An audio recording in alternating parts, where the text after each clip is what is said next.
আজ আমি আপনাদের সাথে শেয়ার করব বিফ কাচ্চি রেসিপি।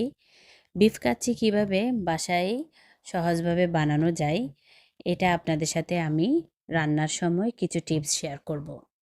আমি আজকে 1 কেজি গরুর মাংস দিয়ে বানাবো। মাংসগুলো আমি একটু বড় বড় পিস করলাম। এর মধ্যে আমি আধা কাপ টক দই, তারপর আদা রসুন বাটা 3 চা চামচ, লবণ 2 চা চামচ, মরিচের গুঁড়া 1 চা চামচ, ধনের গুঁড়া 1 চা চামচ, জিরার গুঁড়া 1 চা চামচ, হলুদের গুঁড়া 1/2 চা চামচ, আর গরম মশলার গুঁড়া 1/2 চা চামচ। আমি এখানে টমেটো সস দিলাম প্রায় 2 চা চামচ, কেওড়া জল দিলাম 1 চা চামচের একটু কম, পেঁয়াজের বেরেস্তা 1/2 কাপ, আর বেরেস্তা ভাজার যে তেলটা সেটা দিয়ে আমি মাংসটাকে মাখিয়ে প্রায় আধা ঘন্টার মতো ম্যারিনেশন করব। এবার চালটাকে আমি সেদ্ধ করব। চাল সেদ্ধর জন্য আগে থেকে পানি বসিয়ে দিলাম। এর মধ্যে কিছুটা তেল আর আস্ত গরম মশলা দিলাম, সামান্য একটু লবণ দিলাম।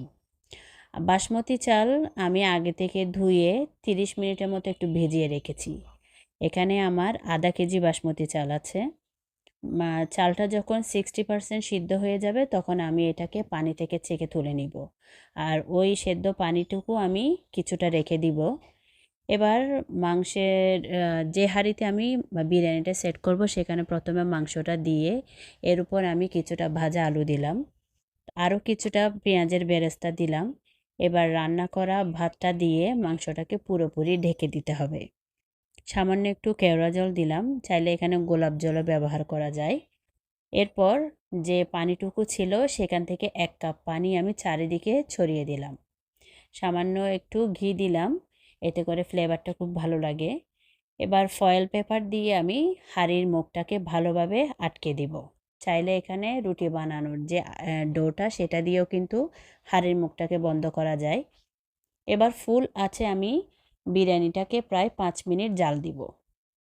এবার একটি গরম তাওয়া বসিয়ে দিয়ে আবার ওই হাঁড়িটা বসাবো, আর এবার আমি লো ফ্লেমে এই বিরিয়ানিটাকে 1 ঘন্টা দমে রাখবো।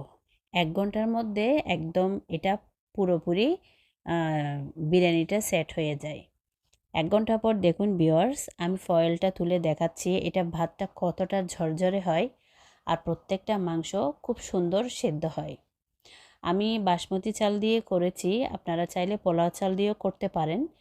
পোলাও চাল দিয়ে করলে চালটাকে 10-15 মিনিট ভিজিয়ে রাখলে চলবে। কেমন লেগেছে আমার রেসিপি তা জানাবেন। ভালো থাকবেন সবাই। আসসালামু আলাইকুম।